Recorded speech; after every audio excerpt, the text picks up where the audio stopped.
Commercial gas सारिफीन हो जाएं तैयार। गैस फराहमी होगी तातुल का शिकार। 1 नवंबर से होटल समेत दीगर कमर्शियल सारिफीन के कनेक्शंस मुनक़ता करने का फैसला। कमर्शियल सारिफीन को 31 अक्टूबर तक LNG मुआहदा करने की तजवीज़। सुई नॉर्दर्न गैस कंपनी के नोटिस के मुताबिक 1 नवंबर से कमर्शियल सार्फिन के कनेक्शन मुनक़ता कर दिए जाएंगे। मुनक़ता होने वाले सार्फिन में होटल्स, रेस्टोरेंट्स समेत तमाम कमर्शियल सार्फिन शामिल हैं। सुई नॉर्दर्न गैस कंपनी के मुताबिक गैस किल्लत की वजह से कमर्शियल सार्फिन को 31 अक्टूबर तक LNG का मुआहदा करने की तजवीज़ दी गई है। मुआहदे के तहत कमर्शियल सार्फिन को LNG की कीमत पर बिलिंग की जाएगी। मुआहदा न होने पर कुदरती गैस का कनेक्शन काट दिया जाएगा। दूसरी जानिब इंडस्ट्री के लिए मुमकिना गैस की बंदिश, मुतबादिल ईंधन तुक्के का रेट भी 7वें आसमान पर। तुक्का 350 रुपए से बढ़कर 850 रुपए फी मन तक पहुंच गया। इंडस्ट्री के लिए मुमकिना गैस की बंदिश ने मुतबादल ईंधन भी महंगा कर दिया। कॉर्न पॉप यानी तुक्के का रेट भी आसमान पर पहुंच गया। साबिक सीनियर चेयरमैन एप्टिमा इंजीनियर एहतशाम जावेद कहते हैं कि हमारे लिए इंडस्ट्री चलाए रखना मुश्किल हो गया है। मार्केट में तुक्के का रेट 850 फीमन होने से मुश्किलात में इजाफा हो गया है। एहतशाम जावेद ने कहा कई फैक्ट्रियां तो तुक्का ना मिलने की वजह से बंद हो रही हैं। कॉर्न पॉप मुतबादल फ्यूल है कोल का, इसकी पोल्यूशन फ्री है, ये पोल्यूशन फ्री फ्यूल ये पोल्यूशन फ्री है, ग्रीन फ्यूल है। अब हुआ क्या, इसके अंदर जो बड़े बड़े अदारे थे उन्होंने अपने आप को इंड्यूस किया, गैस की शॉर्टेज का उन्हें पता लग गया, हाई रेट्स पे उठाना शुरू कर दिया। SME सेक्टर तमाम बंद होना शुरू हो गया। कीमत बढ़ने और तलब में इजाफे की वजह से सनतकारों को तुक्के की शॉर्टेज का भी सामना है। सनतकार कहते हैं कि तुक्का वो मुतबादल ईंधन है जो माहौल दोस्त है, मगर इसकी अदम दस्तयाबी अब प्रोसेसिंग और डाइंग इंडस्ट्री के लिए बड़ी मुसीबत है। कैमरामैन वहीद महमूद के साथ शिराज भट्ट, फैसलाबाद। और यहाँ आपको बताएं, एनर्जी का इस्तेमाल कम से कम। पंजाब हुकूमत ने महकमा तालीम को 13 निकाती हिदायतनामा जारी कर दिया। गैस कनेक्शन वाले इदारों में बिजली का हीटर या गीजर इस्तेमाल करने पर पाबंदी लगा दी। पंजाब हुकूमत ने सरकारी दफातर में बिजली की बचत का प्लान जारी कर दिया, जिसके मुताबिक गैस कनेक्शन वाले इदारों या दफातर में बिजली का हीटर या गीजर इस्तेमाल करने पर पाबंदी होगी। एक अफसर के बैठने वाले कमरे में 7 से 8 लाइट्स का इस्तेमाल अयाशी तस्वुर की जाएगी। ऑफिसर्स के चले जाने पर इलेक्ट्रिक अप्लायंस और लाइट्स बंद रखने की हिदायत की गई। ट्यूबलाइट या बल्ब फौरी तौर पर एनर्जी सेवर से बदलने का भी कह दिया गया। मौसम की तब्दीली के साथ एयर कंडीशंस का इस्तेमाल कम करने का भी मशवरा दे दिया। और अभी आपको बताएं, सेहत सहूलत कार्ड के लिए सरबराह के शनाख्ती कार्ड की शर्त खत्म। इंतजामिया ने सरबराह के शनाख्ती कार्ड की शर्त खत्म करने का नोटिफिकेशन जारी कर दिया। सेहत सहूलत कार्ड इंतजामिया की जानिब से सरबराह के शनाख्ती कार्ड पर आयद पाबंदी खत्म कर दी गई। इस सिलसिला में बाकायदा नोटिस जारी कर दिया गया है। इस पर डायरेक्टर इमरजेंसी डिस्ट्रिक्ट अस्पताल डॉक्टर इसहाक का कहना है कि नोटिस मिला है, इस पर मजीद देखना है कि क्या करना है, इसलिए लाहे अमल अपना रहे हैं। ये एक सर्कुलर मैंने अभी देखा है व्हाट्सएप ग्रुप में, हार्ड कॉपी नहीं है। अभी मैं उनके जो है फोकल पर्सन उससे बात करूंगा। इसमें उन्होंने कार्ड की जो है ना अपग्रेडेशन वो ख़त्म की है। सेहत कार्ड पर हामला खवातीन के लिए शोहर और बच्चों के इलाज मालजे के लिए सरबराह का शनाख्ती कार्ड जरूरी था, अब ये शर्त खत्म कर दी गई। से हमें देखना होगा कि फिर आगे हमने प्रोसीड कैसे करना है। अभी तक तो ये कंपल्सरी था, मैंडेटरी था कि वो जो है वो सरबराह के नाम पे होना चाहिए। अब उन्होंने कहा पेशेंट का भी होगा तो हम एंटरटेन करेंगे, इस पे हम फर्दर उनकी गाइडेंस दे देंगे। इनका मजीद कहना था कि 9 फरवरी से शुरू होने वाले फेज 3 के रिकॉर्ड से मुंसलिक मरीज मुस्तफीद होंगे। कैमरामैन अकील नकाश के साथ अज़ादार हुसैन, फैसलाबाद। सदर मुमलिकत आरिफ अलवी की फैसलाबाद में नेचुरल फार्म पनवा आमद एग्रीकल्चर इनोवेशन सेंटर का इफ्तिताह किया। सूबाई वज़ीर मवासलात अली असद शाही तकरीब के मेजबान थे। सदर मुमलिकत को ज़राअत की नई टेक्नोलॉजी के हवाले से ब्रीफिंग दी गई। Chairman natural farm Waseem Afzal Saddu ने बताया कि एग्रीकल्चर इनोवेशन सेंटर से बेहतर पैदावार हासिल करना मुमकिन हो सकेगा। सदर मुमलिकत ने जदीद मैकेनिज्म को सराहा। 150 साल पहले से कुछ एग्रीकल्चर फार्मिंग के अंदर कुछ चीज तब्दीली शुरू हुई तो पॉपुलेशन वैसे बढ़ी। अब पॉपुलेशन को रोकने के हवाले से जो कुदरती साइकिल था वो अब नहीं रहा, क्योंकि बीमारी का इलाज होने लगा और ग़िज़ा मिलने लगी, मगर एक नया साइकिल हुआ which is called the demographic cycle. सदर मुमलिकत आरिफ अलवी ने काबिल इस्तेमाल पानी को महफूज बनाने के हवाले से बात की और कहा कि मुस्तकबिल में पानी के हवाले से मुश्किल दौर है, हमें अपना लाए अमल तश्कील देना होगा। एग्री फार्मिंग पर मजीद आगाही जरूरी है। ग्लेशियर में बारिश और स्नोफॉल से पानी के सालाना ऑन एन एवरेज 158 मिलियन एकड़ फीट आता है। अच्छा, वो समुद्र में भी जाता है और हम ये देखते हैं कि समुद्र में जो जरूरत है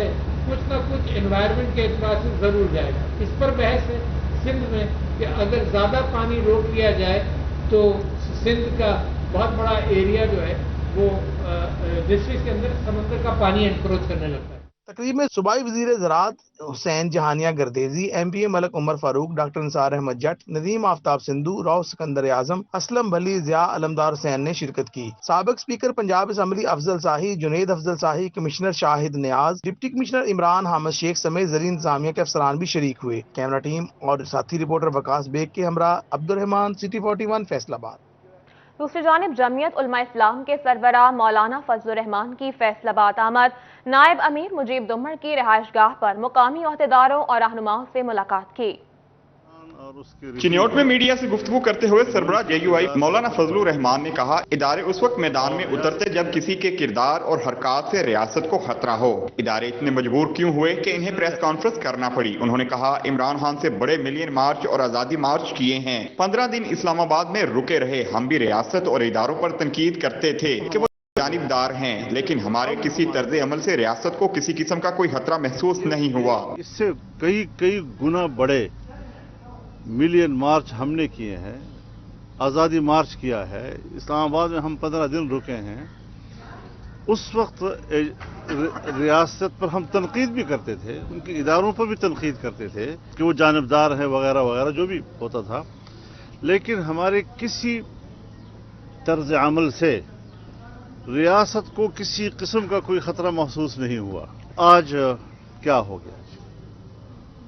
क्यों हमारे इदारे यहाँ तक आ गए कि उनको खुद बराह रास्त मीडिया पे आना पड़ा, प्रेस कॉन्फ्रेंस करनी पड़ी और इसका कच्चा छट्टा जो है वो कौम के सामने, दुनिया के सामने रखना पड़ा जी। उनका मजीद कहना था, इमरान खान ने पहले 126 दिन का धरना देकर चीन को हमसे दूर रखने की कोशिश की। आज इस्लामाबाद में पाक चाइना मईशत पर अहम इजलास हो रहा है तो फिर वही हरकत शुरू कर दी। इमरान खान को मशवरा है कि अब ससुराल चला जाए। अरशद शरीफ पाकिस्तान के बेटे हैं, हादसे का शिकार हुए। अमीर जमात इस्लामी सेनेटर सिराजुल हक की चिन्योट आमद, अमीर वस्ती पंजाब जावेद कसूरी भी हमरा। नौमुंतखब अमीर जिला चौधरी मोहम्मद इस्लाम से हलफ लेने के बाद सेनेटर सिराजुल हक मीडिया से गुफ्तगू कर रहे हैं। न PDM इलेक्शन रिफॉर्म्स की तरफ और न PTI इलेक्शन रिफॉर्म्स की तरफ जा रही है। दोनों को मौके मिले, दोनों ने इलेक्शन रिफॉर्म्स पर कोई काम इसलिए नहीं किया कि इन दोनों को ये चल चलाओ की सियासत और चल चलाओ और पैसे की बुनियाद पर ये इलेक्शन ज़्यादा सूट करता है। जमात इस्लामी चाहती है कि इलेक्शन हो बर वक़्त और पहले उनसे इलेक्शन रिफॉर्म्स हो। हम चाहते हैं कि इलेक्शन रिफॉर्म्स हो और फेयर इलेक्शन हो। इलेक्शन रिफॉर्म्स के बगैर इलेक्शन एक्सरसाइज पर नथिंग है, वो जागीरदारों का और सरमायादारों का एक खेल होगा। इसलिए हम चाहते हैं कि इलेक्शन कमीशन ताकतवर हो, खुद मुख्तार हो, माली लिहाज से भी और इख्तियारात के लिहाज से भी, और इस्टेब्लिशमेंट और सियासी जमातों के असर से बिल्कुल आज़ाद हो, ताकि वो एक फेयर इलेक्शन कराने में अपना ज़िम्मेदारी पूरी करे। जब दोनों तरफ चोर हो, जब दोनों तरफ आईन शिकन हो, जब दोनों तरफ नेबज़द्दा हो, जब दोनों तरफ सुदखोर हो, जब दोनों तरफ कर्ज़खोर हो, जब दोनों तरफ आपिया को हवाला करने और उसको वहाँ रखने वाले लोग हो, जब दोनों तरफ कश्मीर को बेचने वाले लोग हो, तो हमारे सीने पर पाँव किसी हाथी ने नहीं रखा है कि हम इनमें से किसी का साथ दे दें। हम खुद एक सही मौक़िफ़ के साथ खड़े हैं और मसला है राइट और रॉन्ग का। ये सब रॉन्ग है, बेशक 100 हो या 1000 हो, हम राइट साइड पे खड़े हैं कि कानून की बालादस्ती हो और इस मुल्क में निज़ाम मुस्तफ़ा का नफाज हो। इनको तो बार बार मौका मिला है। अगर और यहाँ आपको बताएं, अपोजिशन लीडर राजा रियास ने कहा है इमरान खान करप्ट तरीन आदमी है। उन्होंने कहा इसने गुज़श्ता 4 साल में पाकिस्तान के लिए कुछ नहीं किया। फैसलाबाद में अपने डेरे पर प्रेस कॉन्फ्रेंस करते हुए उन्होंने इमरान खान को तनकीद का निशाना बनाया। उन्होंने कहा इमरान खान करप्ट आदमी है। اس نے گزشتہ 4 سال میں پاکستان کے لیے کچھ نہیں کیا، اس نے اداروں کو بدنام کر دیا ہے۔ ان کا مزید کہنا تھا کہ عمران خان رات کو ہاتھ باندھتا ہے جبکہ دن میں آنکھیں دکھاتا ہے، اس کے اپنے بندے اس کا ساتھ چھوڑتے چلے جا رہے ہیں۔ فیصل وابڈا نے جو کہا اس کے بعد عمران خان کو شرم کر لینی چاہیے۔ دوسری جانب جھنگ سمیت پنجاب بھر میں محکمہ اسپیشل ایجوکیشن میں 1 دہائی بعد اساتذہ اور مددگار افراد کی سیٹوں کی اپ گریڈیشن کر دی گئی۔ ضلع پنجاب کی منظوری کے بعد محکمہ فائنانس نے ہدایات جاری کر دی۔ اسپیشل ایجوکیشن میں نابینا طلبہ کی تعلیم و تربیت کرنے والے سٹاف کو 10 سال سے زائد عرصے سے اپ گریڈ نہیں کیا گیا تھا۔ اپ گریڈیشن کے بعد کین ورکر کا گریڈ 9 سے بڑھا کر 11 اور ہیڈ کین ورکرز کا گریڈ 11 سے بڑھا کر 14 کر دیا گیا۔ میوزک ٹیچر اور بیک ٹیچر کا گریڈ بھی 14واں کرنے کی ہدایت جاری کی گئی ہیں۔ حکومت پنجاب کی جانب سے اس سے قبل اپ گریڈیشن پر پابندی بھی عائد کر رکھی تھی۔ دوسری جانب ڈسٹرکٹ جیل فیصل آباد میں گریڈ 1 تا 10 کے جیل وارڈز کی رہائش گاہ کی تعمیر نو کا منصوبہ جون 2023 تک منصوبہ مکمل کیا جائے گا۔ چیف انجینئر نے محکمہ بلڈنگ فیصل آباد کو ہدایات جاری کر دی۔ چیف انجینئر نے ایس ای بلڈنگ فیصل آباد کو مراسلہ جاری کر دیا۔ سرکاری کانٹریکٹرز کی جانب سے اسکیم کی تکمیل کے لیے مزید وقت مانگ لیا گیا، جس پر چیف انجینئر کی جانب سے منصوبے کے لیے 30 جون 2023 تک کا وقت دے دیا گیا۔ اور ابھی آپ کو بتائیں بجلی ٹیرف میں رد و بدل ایکسپورٹرز کے لیے پریشانی کا سبب بننے لگا۔ ایکسپورٹرز کہتے ہیں حکومت کو لانگ ٹرم پالیسی اپنانی چاہیے۔ آرڈر لینے کے بعد بجلی کی قیمت میں رد و بدل اور ڈالر کی قدر سے مشکلات پیش آتی ہیں۔ فیصل آباد کے ایکسپورٹرز موجودہ حالات سے شدید پریشان ہیں۔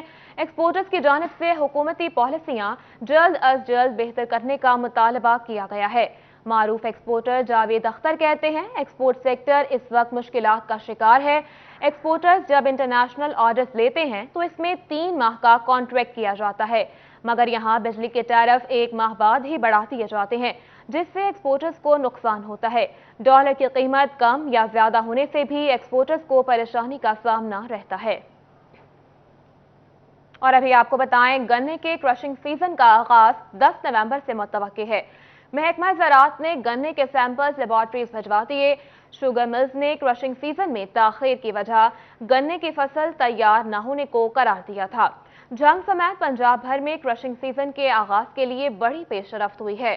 محکمہ زراعت نے گنے کی موجودہ صورتحال کا جائزہ لینے کے لیے اضلاع سے سیمپل لیبارٹریز میں بھجوا دیے۔ شوگر ملز ایسوسی ایشن کی جانب سے کرشنگ سیزن میں تاخیر کی وجہ گنے کی فصل تیار نہ ہونے کو قرار دیا گیا تھا۔ زرعی لیبارٹریز میں گنے کی جانچ ہونے کے بعد 10 نومبر سے کرشنگ کا آغاز ہونے کا امکان ہے۔ اور یہاں آپ کو بتائیں فیصل آباد میں 2 پاپڑ فیکٹریوں میں مضر صحت رنگ ٹاٹری کا استعمال، صفائی کے ناقص انتظامات، چوہوں کے فضلے کی بھرمار۔ فوڈ اتھارٹی نے ڈگراواں روڈ پر واقع دونوں فیکٹریز کو بھاری جرمانے عائد کر دیے۔ بچوں کی پسندیدہ اشیاء پاپڑ اور سلانٹی غیر معیاری اجزاء اور آئل سے تیار کیے جانے لگے۔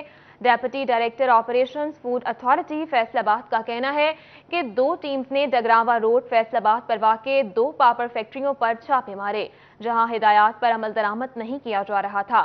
نان ٹریسیبل کھلے اور مضر صحت رنگ کریم ٹاٹری کا استعمال جاری تھا اور پروڈکشن یونٹ میں صفائی کے ناقص انتظامات تھے۔ حشرات اور چوہوں کے فضلات کی موجودگی پر دونوں فیکٹریوں کو 1.5 لاکھ روپے جرمانہ کیا گیا۔ کبھی آپ کو بتائیں vice chairman overseas Pakistani commission Punjab Tariq Mahmood Alhassan Shah کی عمران خان سے ملاقات، لانگ مارچ پر تبادلہ خیال کیا۔ طارق محمود نے کہا اوورسیز پاکستانی وفود کی شکل میں لانگ مارچ میں شرکت کریں گے۔ Vice chairman overseas Pakistani commission Punjab Makhdoom Syed Tariq Mahmood Alhassan Shah کی سابق وزیر اعظم عمران خان سے ملاقات ہوئی۔ ملاقات میں لانگ مارچ کے حوالے سے تفصیلی تبادلہ خیال کیا گیا۔ دوسری جانب چیئرمین ایم ایس ایف مسلم لیگ نون فیصل آباد میاں عرفان ذوالفقار نے کہا کہ نواز شریف آئندہ ماہ واپس آ رہے ہیں۔ انہوں نے لندن میں نون لیگ کے قائد نواز شریف سے ملاقات کی۔ ملاقات میں فیصل آباد کے حوالے سے خصوصی گفتگو اور معاملات پر تبادلہ خیال ہوا۔ اس موقع پر مریم نواز اور جنید صفدر بھی ہمراہ تھے۔ ملاقات میں پرویز رشید، سینیٹر عرفان صدیقی اور نون لیگ کی سینئر قیادت بھی شریک ہوئی۔ دوسری جانب فیصل آباد آرٹس کونسل میں یوم سیاح کشمیر کی مناسبت سے تصویری نمائش کا انعقاد کیا گیا۔ فیصل آباد آرٹس کونسل میں یوم سیاہ کشمیر کی مناسبت سے تصویری نمائش کا انعقاد کیا گیا۔ Assistant admin art council Asghar Ali Bhatti نے تصویری نمائش کی صدارت کی۔ اس مسئلے کی جو بنیادی مسائل ہیں ان سے آگاہ کریں، بچوں کو انوائٹ کیا ہوا ہے اور بچوں کو آگاہ بھی کیا گیا، ان کو تصاویر بھی دکھائی گئی ہیں، اور ہم نے پوری دنیا سے یہ مطالبہ بھی کر رہے ہیں کہ یہ جو کشمیر کے معاملے میں انڈیا ہٹ درمی کا مظاہرہ کر رہا ہے تو وہ جو ہمارے یو این او کی میٹنگز ہیں، یو این او کے جو فیصلے کیے ہوئے ہیں ان کے مطابق جو کشمیری بھائی ہیں ان کو حق دیں۔ پرائیویٹ اسکول ایسوسی ایشن کے سی ای او اور پنجاب اسکول کے پرنسپل خالد حیات کا موقع آر ڈی پنجاب اسکول کے طلبہ کی بڑی تعداد نے آرٹ کونسل کی تصویری نمائش کو دیکھا اور سراہا۔ ہمارے کشمیری بھائیوں پہ ظلم کرتے ہیں، اس وجہ سے ہمارے یہاں پہ اکٹھے ہوئے ہیں تاکہ ہم ان کے ساتھ ملیں، کہ ہم بتا سکیں ہم ان کے ساتھ ہی ہے، کوئی دور نہیں ہے، ساتھ والا ملک ہے۔ فوج کا مقابلہ کر رہی ہے، اس لیے کشمیر ہمارے ساتھ ہے اور یہ ہمارا ساتھ والا ملک ہے، اور ساری پاکستان آزاد ہو گیا سوائے کشمیر کے، اب ہم نے کشمیر کو آزاد کرنا۔ سی ای او پرائیویٹ اسکول ایسوسی ایشن اور پرنسپل خالد حیات کا موقع کہتے ہیں کہ کشمیر میں ہونے والے ظلم و بربریت کے خلاف ہم سب کو آواز بلند کرنی چاہیے۔ اور وہ لوگ جو اپنے آپ کو انسانی حقوق کا علمبردار کہتے ہیں، دنیا کی وہ طاقتیں جو کشمیر کا مسئلہ حل کروانے کے لیے اپنا رول ادا کر سکتی ہیں، ان کو پاکستان کے بچے اور پرنسپلز، سول سوسائٹی کے لوگ ہم یہ پیغام دے رہے ہیں اور ان سے یہ ڈیمانڈ کر رہے ہیں کہ جب آپ کے ذمہ یہ کام ہے کہ پوری دنیا پہ اگر دو مختلف ممالک کے درمیان اگر کوئی تصفیہ طلب معاملہ ہے تو آپ کا اور کیا کام ہو سکتا ہے، آپ کیوں نہیں کرتے؟ کشمیر ہمارا حصہ ہے اور یہاں رہنے والے کشمیری بہن بھائیوں پر ہونے والے ظلم و ستم کے خلاف ہم سب کو آواز بلند کرنی چاہیے۔ کیمرہ مین محمد عثمان کے ساتھ خلزہ لیاقت، سٹی 41 فیصل آباد۔